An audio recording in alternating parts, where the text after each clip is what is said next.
Spermiogenesis, primary sex organs जो कि mail में टेस्टिस होते हैं, स्पर्म बनता है जिससे, और फीमेल्स में ओवरी जो कि ओवम प्रोड्यूस होती है जिससे। टेस्टिस में जो इमेच्योर मेल जर्म सेल्स होते हैं, मतलब इमेच्योर स्पर्मेटोगोनिया जो होता है वो स्पर्मेटोजेनेसिस में चला जाता है और स्पर्म का फॉर्मेशन कर देता है। ये प्यूबर्टी के दौरान होता है मेल्स में।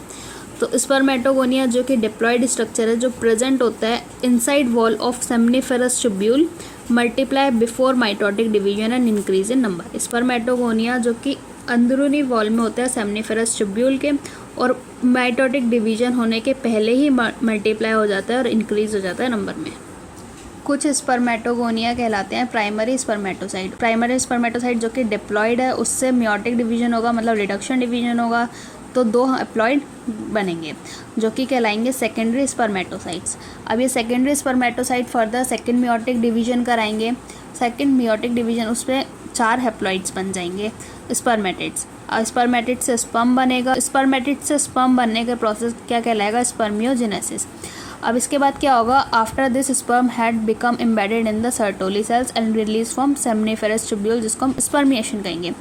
अब इसमें क्या होता है, इसके बाद जो स्पर्म का हेड है वो एम्बेडेड हो जाएगा सर्टोली सेल्स में और रिलीज कर जाएगा सेमनीफेरस ट्यूब्यूल्स में, जिस प्रोसेस को हम स्पर्मिएशन कहेंगे। स्पर्मेटोजेनेसिस ये प्यूबर्टी के टाइम स्टार्ट होता है due to increase in gonadotropin releasing hormone, जो कि हाइपोथैलेमिक हार्मोन्स होते हैं। ठीक है, अब ये एक्ट करते हैं एंटीरियर पिट्यूटरी पे, जिससे 2 हार्मोन्स निकलेंगे, LH और FSH। LH जो कि सिक्रीट करता है लेडिक सेल्स, FSH जो सिक्रीट करेगा सर्टोली सेल्स। लेडिक सेल्स क्या करते हैं? स्टिमुलेट और सिंथेसिस करते हैं एंड्रोजन्स के सिक्रीशन को, जो कि स्टिमुलेट करता है by the process of spermatogenesis.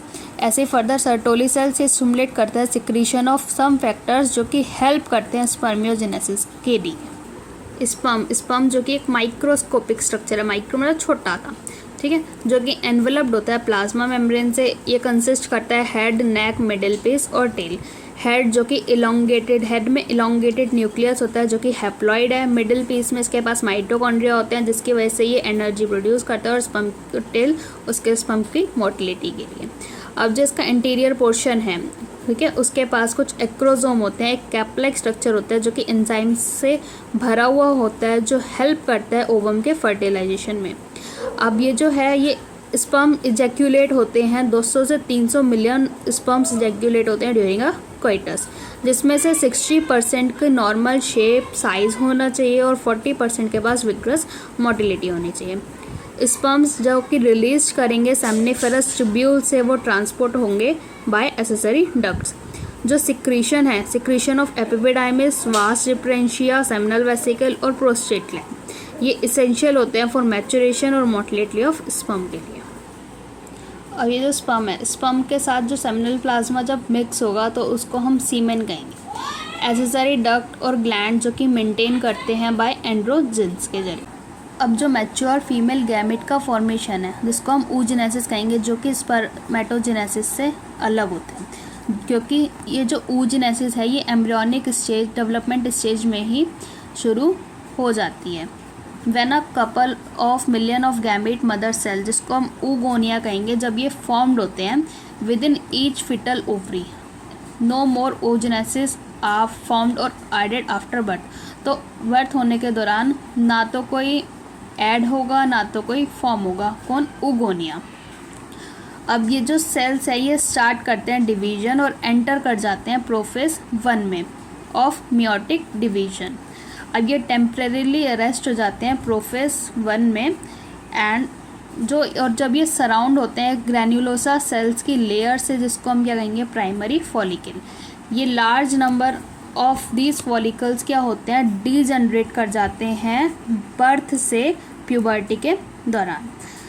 तो इसीलिए प्यूबर्टी के टाइम सिर्फ 60 से 80 हज़ार प्राइमरी फॉलिकल्स हर एक ओवरी में रह जाते हैं।